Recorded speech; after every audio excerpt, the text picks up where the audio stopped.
نستعينه ونستغفره ونؤمن به ونتوكل عليه ونعوذ بالله من شرور أنفسنا ومن سيئات أعمالنا من يهده الله فلا مضل له ومن يضلل فلا هادي له ونشهد أن لا إله إلا الله وحده لا شريك له ونشهد أن محمدا عبده ورسوله اللهم صل على سيدنا محمد النبي الأمي وآله وبارك وسلم عدد كل معلوم لك دائما أبدا أما بعد فأعوذ بالله من الشيطان الرجيم بسم الله الرحمن الرحيم وما خلقت الجن والإنس إلا ليعبدون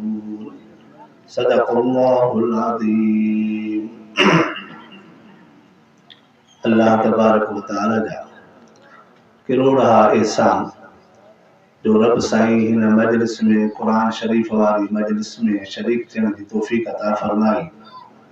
तव्हां असां सभिनी खे कुरान शरीफ ॿुधण ऐं उन जे मथां अमल करण जी बि रब साईं तौफ़ीक़ अता फरमाए।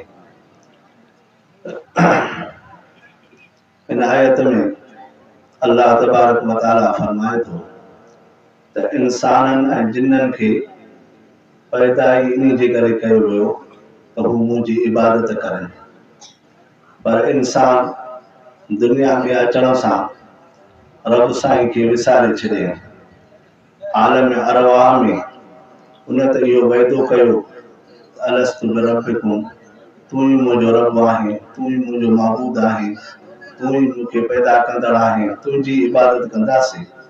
जॾहिं दुनिया में इंसान जिस्म में रूह अची पियो, जॾहिं इंसान वॾो थियो, उन खां बाद में इंसान रब साईं खे विसारे छॾे, ॿियनि शयुनि खे पंहिंजो माबूद सम्झे। कंहिं वञी कंडे जी पूॼा कई, कंहिं वञी क़बर खे सम्झो, कंहिं वञी बुज़ुर्गनि जी वलियनि खे उन्हनि खे पंहिंजो माबूद सम्झो। माना रब साईं खे छॾे करे मखलूक जी इबादत में लॻी वियो ऐं उन्हनि पंहिंजा बुत ठाहे करे उन्हनि जी इन इबादत करनि पिया जीअं रब साईं जी इबादत कबी आहे। असुल मक़सदु इहो हो रब साईं जो इंसान ऐं जिन्ननि खे पैदा करण जो त हू मुंहिंजी इबादत करनि। पोइ ही दुनिया में अची करे ॿियनि कमनि में लॻी वियो, दुनिया में मसरूफ़ थी वियो, उन्हनि खे दुनिया जे हवादास यानी उन्हनि जे हवाऊं वठी करे उन्हीअ खे कंहिं वञी डॉक्टरी पढ़ी तालीम असली पढ़ी करे डॉक्टर बणे, उन पंहिंजो मक़सदु इन में सम्झो त मुंहिंजो मक़सदु इहो आहे त मां वञी डॉक्टर थियां पर ज़िंदगी गुज़ारियां। कंहिं वञी इंजीनियरिंग पढ़ी उहो वञी उते थी वियो, के वरी माण्हू ज़मीन सां मोहबत रखी उन में पंहिंजी ज़िंदगी गुज़ारे छॾियऊं। हर हिकु पंहिंजे पंहिंजे माण्हू मोहबत उन्हनि सां रखी करे ज़िंदगी गुज़ारी। उन जे करे अल्लाह ताला फरमायो ज़ुय्यिन लिन्नास हुब्बु शहवात मिनन निसाइ वल बनीन वल क़नातीरिल मुक़ंतरति मिनल ज़हबि वल फिज़्ज़ा वल ख़ैल वल अनाम वल हर्स ज़ालिका मताउल हयातिद दुनिया।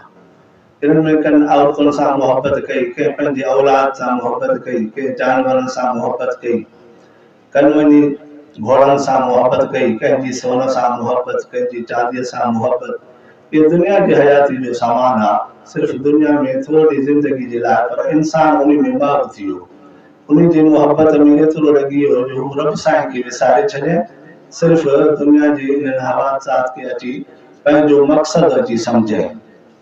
उन मक़सद में उन जी ज़िंदगी गुज़री वई, यानी रब साईं खे विसारे करे पंहिंजे असुल मक़सदु त इहो त रब साईं खे उहो यादि करे, उन जी इबादत करे, उन खे पंहिंजो ख़ालिक ऐं पंहिंजो मालिक सम्झणु घुरिजे। पर ही इंसान पंहिंजे उन रब साईं खे विसारे करे ॿियनि में लॻी वियो। इंसान जो जेको जिस्म आहे उहो ॿिनि शयुनि मां ठहियलु आहे। इंसान ठहे थो ॿिनि शयुनि में, हिकिड़ो इंसान जो ज़ाहिरी जिस्म आहे, ॿियो इंसान में आहे रूह। इहो मुरकब आहे ॿिनि शयुनि खां, यानी पोइ इंसान जे रूह जी ग़िज़ा रब साईं आसमान में रखी, उन जे लाइ कुरान पाक नाज़िल थियो या आसमानी किताब नाज़िल थिया, उन में रूह जी ग़िज़ा जो उहे अल्लाह तबारक व तआला तरतीबूं रखियूं, यानी वो नमाज पढ़े, रोज़ो रखे, हज करे, खैर खैरात करे, भलाई करे, ये रोज़ रूह जो ग़िज़ा हुयूं। वरी ईअं ई इंसान जो जिस्म जो ग़िज़ा, जिस्म छो त मिटीअ मां ठहियो, हज़रत आदम अलैहिस्सलाम जो जिस्म त सौ सिधो मिटीअ मां ठहियो, ऐं उन्हीअ खां बाद में ॿिया जेके बि जिस्म आहिनि उहे बिलवास्ता यानी ग़िज़ा जेका खाइजे थी उन्हीअ मां रत ठहे थो, रत मां वरी फुड़ो ठहे थो पियो, यानी उहो वास्ते मिटीअ जे सां उन्हीअ मां ग़िज़ा ठहे। उन्हीअ इंसान जी जिस्म जी नशो नुमा बि उहा मिटीअ मां थी। उन्हीअ जे करे जिस्म जेकॾहिं कमज़ोर थींदो त उन्हीअ जी ग़िज़ा बि मिटीअ मां रखी वई त उन्हीअ खे अनाज जी ज़रूरत आहे। पोइ रूह जी बीमारी बि थिए थी, जिस्म जी बि बीमारी आहे। जिस्म जी ज़ाहिरी बीमारी जे लाइ अल्लाह तबारक व तआला इंसाननि में उहे डॉक्टर ऐं उहे हकीम पैदा कया जेके जिस्म जी ज़ाहिरी ग़िज़ा जो इलाज कंदा। पोइ उन्हीअ खे उहे शयूं ॾसींदा आहिनि त बाबा हाणे तूं गोश्त न खा, हाणे हीअ शइ खा, हीअ तुंहिंजे लाइ फ़ाइदे आहे, हीअ शइ तुंहिंजे लाइ नुक़सानु आहे, हीअ मेवो फल फ्रूट तुंहिंजे लाइ फ़ाइदे वारो आहे, हिन में रत ठहंदी, ऐं हीअ जेकॾहिं खाईंदे त हिन में तुंहिंजो नुक़सानु थींदो, जिस्म जो कमज़ोर थींदो। इहो ज़ाहिरी जिस्म जे हिसाब सां हकीम ऐं डॉक्टर नुस्ख़ा मुक़ररु कया। वरी ईअं ई रूह जी बीमारी थिए थी, उन जे लाइ अल्लाह तबारक व तआला अंबिया अलैहिस्सलाम मुक़ररु कया, ऐं अंबिया अलैहिस्सलाम खां बाद उहे त हलिया विया। उन खां बाद में हाणे उलमा सुलहा जेके वली आहिनि, बुज़ुर्ग आहिनि, उहे उन रूह जी ग़िज़ा जा उन्हनि खे अल्लाह तबारक व तआला मुक़ररु कयो त उहो रूह जी ग़िज़ा करे। रूह बीमार थिए थो शिरक में, कुफ्र में, गुमराही में, अंधेरे में करे थो, हसद जी बीमारी, बोज़ जी बीमारी, साद हसद, इहे कबीलाई तकरार या इहे तकबुर जूं अलामत, इहे रूही बीमारी आहिनि। इन्हनि खे ख़तमु करण जे लाइ उहे वली ऐं बुज़ुर्ग पैदा थिया। उन्हनि खे नशो नुमा ख़तमु कंदी उन्हनि सां जॾहिं उन्हनि जो तालुक़ थींदो उन्हनि अलाह वारनि सां, तॾहिं उहे रूह खे सिधारींदा। पोइ उन रूह जी ग़िज़ा उन्हनि खे हासिलु थींदी त तॾहिं वञी उन्हनि में नूरानियत पैदा थींदी। जॾहिं नूरानियत पैदा थींदी, अलाह अलाह कंदा त उनजी दिलि मुनवर थींदी, त पोइ दिलि जी रोशनी जे करे अलाह साईं हुननि जे उज़वनि ते बि उहा रोशनाई अता फ़रमाईंदो। यानी जॾहिं उनजो अंदर बि पाक थींदो त ज़ाहिरी बि पाक थी वेंदो, ऐं ज़ाहिर जी पाकी बि उहा अंदर खे सफ़ाई साफ़ सुथराई रखंदी आहे। इन जे करे इंसान कोशिशि इहा ई करे त जेका मुंहिंजी ज़िंदगी गुज़रे थी उहा रब साईं जी इबादत में गुज़रे, यानी उहो निमाज़ में हुजे, क़ुरान शरीफ़ जी तिलावत में हुजे, ज़िक्र अस्कार में हुजे, कलमो शरीफ़ घणो पढ़े या इस्तिग़फ़ार घणो पढ़े, दुरूद शरीफ़ घणो पढ़े, रूह जी ग़िज़ा हुजे। इहो ई आहे मक़सदु। जीअं रमज़ान शरीफ़ में इंसान जी रूह जी ग़िज़ा वधीक थींदी आहे त पोइ इंसान जी नशो नुमा जेका रूह जी वधीक थींदी आहे। पोइ इंसान जेके ॿाहिरि घुमण वारा आहिनि, 12 महीना ॿाहिरि मस्जिद में नथा अचनि, निमाज़ नथा पढ़नि, क़ुरान शरीफ़ नथा पढ़नि, ऐं उन्हनि जो तालुक़ मस्जिद सां गॾिजी थो वञे, निमाज़ सां तालुक़ गॾिजी, छो त उन में रूह जी ग़िज़ा वधीक थिए थी पई। इंसान खाधो खोराक रमज़ान शरीफ़ में घटि खाईंदो आहे, इन जे करे असर जो बि माण्हू घटि खाईंदो आहे, शाम जो बि इफ़्तारी टाइम ते पाणी वग़ैरह जे करे एतिरी ग़िज़ा न खाईंदो। हूअं आम ग़िज़ा घणी खाईंदो आहे, पर रमज़ान शरीफ़ में ग़िज़ा घटि थी वेंदी आहे जिस्मानी, उन जे करे रूहानियत पैदा थींदी आहे। ऐं घणे खाइण सां इंसान जो जेके इंसान जी दिलि आहे उहा मुर्दा थी वेंदी आहे, माना ग़फ़लत अची वेंदी, सुस्ती थींदी, काइली थींदी, ऐं थोरे खाइण सां इंसान जी रूह जी नूरानियत पैदा थींदी आहे, ऐं उहो नूर जेको आहे उहो ग़ालिब हूंदो आहे। कोशिशि माण्हू इहा ई करे त रूह जी ग़िज़ा वधीक हुजे ऐं जिस्म जी ग़िज़ा भले जा घटि हुजे। जिस्म जी ग़िज़ा घटि खाइण सां रूहानियत पैदा थींदी आहे। माण्हू इहो न सम्झंदो त मां थोरो खाईंदुसि मरी वेंदो, न, उन जी रूह जी ग़िज़ा थींदी त अलाह तबारक व तआला उनखे जिस्म जी ताक़त अदा कंदो। खोड़ अहिड़ा बुज़ुर्गनि जा वाक़ियात आहिनि जेके उहे मुख़्तसर मानी खाईंदा हुया, सफ़ा मुख़्तसर, न खाइण जेतिरी, एतिरा खोड़ ई वाक़िया आहिनि। मौलाना हुसैन अहमद मदनी रहमतुल्लाह अलैह जन रमज़ान शरीफ़ में इत्काफ़ वेहंदा हुया। अक्सर उन्हनि जो अचे थो पियो त सिर्फ़ु सब्ज़ चांहि या सुलेमानी चांहि पीअंदा हुया, असर जो बि शाम जो बि। कॾहिं कॾहिं 3-4 गिरह या 2-3 गिरह मानी खाइनि त खाइनि, जे न त 10 ॾींहं पोइ इत्काफ़ जा सिर्फ़ु इबादत में मशगूल घणा हूंदा हुया, ऐं खाइण जे वक़्तु सिर्फ़ु खादिम चए थो त सिर्फ़ु सुलेमानी चांहि पीअंदा हुआ। चांहि जे वक़्त में मां सिर्फ़ु वेहंदो हुयुमि जो उन वक़्तु सिर्फ़ु ज़िक्र अस्कार या क़ुरान शरीफ़ जी तिलावत बंदि हूंदी हुई, बाक़ी न त उहो ज़िक्र अस्कार तिलावत घणी कंदा हुआ, हमेशह रहंदा हुआ। इहो बुज़ुर्गनि जो आम मामूल आहे। यानी जिस्मानी रूह जेका ग़िज़ा आहे घटि खाइण जे करे उन्हनि जी रूहानियत पैदा थिए थी पई। ऐं असां तव्हां घणो खाईंदासीं पोइ ढोरनि वांगुरु पिया हूंदासीं, पोइ पेट में सूरु आहे, मथे में सूरु आहे, साईं हीअ शइ हीअ तकलीफ़ आहे।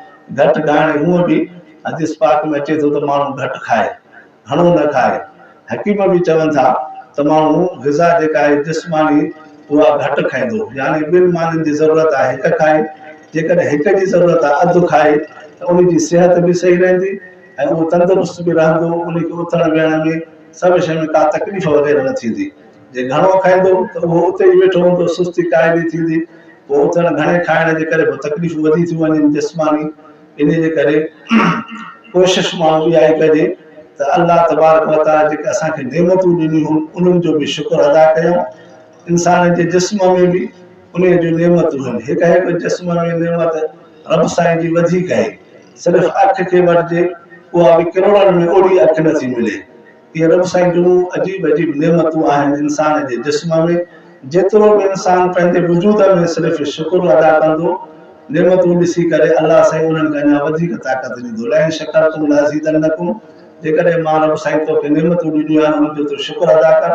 वलइन कफरतुम इन अज़ाब लशदीद, जेकॾहिं मुंहिंजी नेमतुनि जो इनकार कंदे त पोइ अज़ाब शदीद आहे। रब साईं जूं नेमतूं सिर्फ़ु पाणी जी नेमत ॾिसजे, आम आहे, जाते काथे आहे, पर पाणी बि अहिड़ो मिठो बहितरीन जो निड़ीअ मां आसानी सां टपी वञे थो। कॾहिं कॾहिं बीमारी थींदी आहे, तकलीफ़ थींदी आहे जो हिकु चमची बि माण्हू पाणीअ जी नथो पी सघे पियो, एॾे में तकलीफ़ थिए थी पई। पोइ उन वक़्तु रब साईं जी नेमतूं यादि ईंदियूं त पाणी कीअं आसानी सां मां पियां थो पियो, केतिरो पियां थो पियो, रब साईं जो शुक्र अदा नथो कयां। फल फ्रूट खाऊं था पिया, अनाज खाऊं था पिया, इहे रब साईं जूं सभु नेमतूं आहिनि। उन्हनि खे यादि करे रब साईं खे नेमतुनि जो शुक्र अदा कजे त अञा अलाह तबारक व तआला वधीक असांखे ॾींदो। ऐं वधि में वधि आहे इबादत, वधि में जेका निमाज़ जी इबादत आहे सभिनि खां अफ़ज़ल आहे। कोशिशि इंसान करे त निमाज़ पढ़े। निमाज़ पढ़ण सां इंसान जो जिस्म बि पाक, कपिड़ा बि पाक, जॻह बि पाक। पोइ इहो जॾहिं इंसान वुज़ूअ में रहे थो, पाकाई में रहे थो, निमाज़ में खाइण पीअण खां बि पाक रहे थो, सिर्फ़ु हम्द ऐं तारीफ़ बयान करे थो, अलाह तबारक व तआला मलाइकनि खे चवंदो त हीउ इंसान ॾिसो, तव्हां चवंदा हो त हीउ विढ़नि था, हीउ पाण में फसाद कंदा, उन जे करे अलाह तबारक व तआला मलाइकनि खे चवंदो, शायदि कंदो त हीउ ॾिसो मुंहिंजो बानो जेको इबादत ऐं हम्द करे थो, पाकाई बयान करे थो ऐं पाकाई में पाण रहे थो पियो। रब साईं मलाइकनि खे इहो चवंदो, माना तव्हां वारियूं सिफ़तूं, छो त मलाइका सिर्फ़ु हम्द बयान करनि था, उन्हनि खे खाइण पीअण खां पाक आहिनि, निंड खां पाक आहिनि, उहे सिर्फ़ु हम्द में बयान आहिनि। जेको हुननि ते कमु मुक़ररु आहे उन में मुक़ररु आहिनि। पर इंसान जॾहिं पंहिंजे रब साईं जे आॾो बीहंदो, इबादत कंदो, निमाज़ में रब साईं जो रुकू कंदो, सजदो कंदो, त रब साईं उनखे मलाइकनि खे उनखे शाहिद करे थो। ऐं उहा ज़मीन बि शाहिदी ॾींदी त हीउ मूं वटि मुंहिंजे मथां इबादत कयईं, हिन मुंहिंजे मथां रोज़ा रखिया, हिन मुंहिंजे मथां इहे।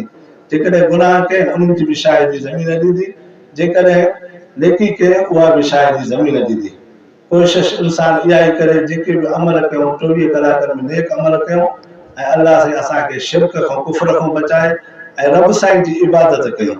माण्हू वधि में वधि क़ुरान शरीफ़ पढ़े ऐं उन जे मथां अमल करे ऐं पंहिंजो ज़िक्र अस्कार करे, कलमो शरीफ़ पढ़े। कलमो शरीफ़ बिल्कुलु आसान आहे, नंढो ॿार बि पढ़ंदो आहे आराम सां, ला इलाहा इल्लल्लाह, ला इलाहा इल्लल्लाह। माण्हू जेको ख़ाली वक़्तु वेठो आहे, अकेलो वेठो आहे, सिर्फ़ु कलमो शरीफ़ पढ़ंदो रहे, उन जो बि वॾो अजुर आहे। हज़रत मूसा अलैहिस्सलाम अलाह तबारक व तआला खे चयो त मुंहिंजा रब साईं मूंखे अहिड़ो वज़ीफ़ो ॿुधाए, अहिड़ो कलमो ॿुधाए जेको मां हमेशह पढ़ां। अलाह तबारक व तआला हज़रत मूसा अलैहिस्सलाम खे चयो कलमो शरीफ़ घणो पढ़।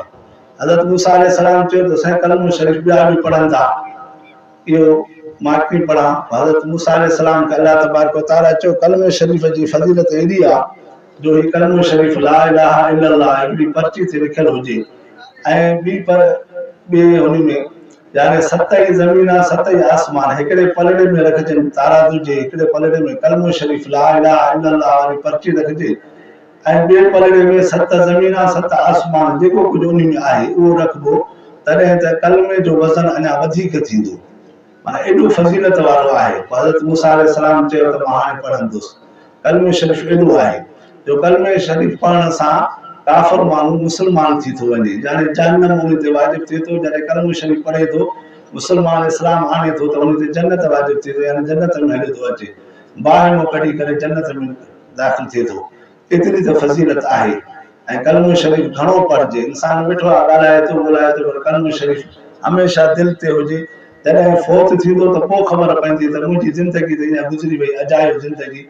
ऐं ज़िंदगी इहा थोरी आहे, 50 साल 40 साल 20 साल 30 साल। इंसान खे सिर्फ़ु शैतान दोखे में रखे थो त उहो तूं हाणे जवान आहे, कुझु पोड़ो थी जाए, पोइ इबादतूं कजांइ, पोइ ख़ैर ख़िरात कजांइ, पोइ हज कजांइ। इहो इंसान खे शैतान दोखे में रखे थो। हयाती जी का बि ख़बर न आहे, मुंहिंजी 5 ॾींहं आहे, 10 ॾींहं आहे, साल आहे, 5 साल आहे, 50 साल आहे, 100 साल आहे, अलाह जे इल्म में आहे। वक़्तु मुक़ररु आहे, जॾहिं वक़्तु पूरो थियो इंसान हली वियो। कंहिंखे अटैक थियो, कंहिंखे बुखार थियो, कंहिंखे एक्सीडेंट थियो, का ख़बर ई नथी पए। रोज़ इंसान असां खणूं था पिया, पुलनि ते दफ़नाइनि था पिया, इहो ॾिसूं था।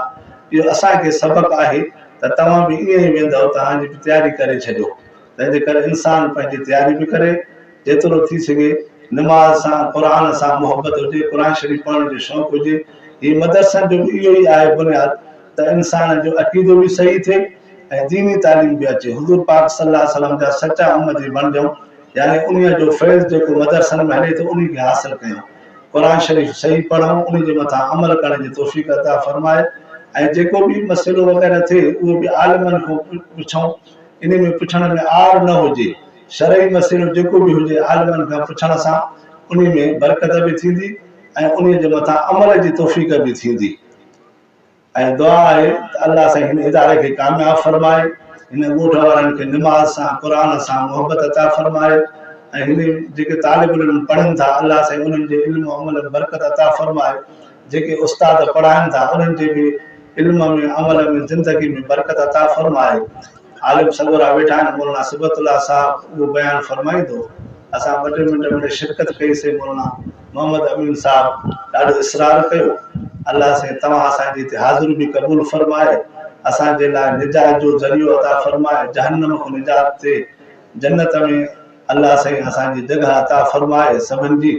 अलाह साईं मग़फ़िरत जो बि फ़ैसिलो अता फ़रमाए। ख़ासि करे रमज़ान शरीफ़ में जेके इबादतूं कयूंसीं, नमाज़ पढ़ीसीं, रोज़ो रखियोसीं, ज़िक्र अज़कार कयोसीं, या ख़ैर ख़ैरातूं कयूंसीं, अलाह साईं उहे बि क़बूल फ़रमाए। अॻिते बि उन्हनि खे अदा करण जी सही नमूने सां तौफ़ीक़ अता फ़रमाए।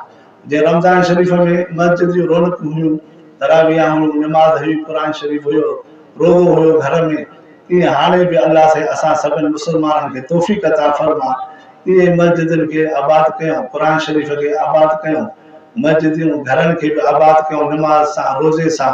इहे रोज़ा बि रखिजनि, घर में बि रखिजनि ऐं पंहिंजे हर अयाल खे उहो सम्झाइजनि। क़ुर शरीफ़ बि पढ़िजे। इहे न आहे त सिर्फ़ु रमज़ान आहे त मस्जिद में आयासीं, हाणे वरी मस्जिद जो मुंहुं ई न आहे।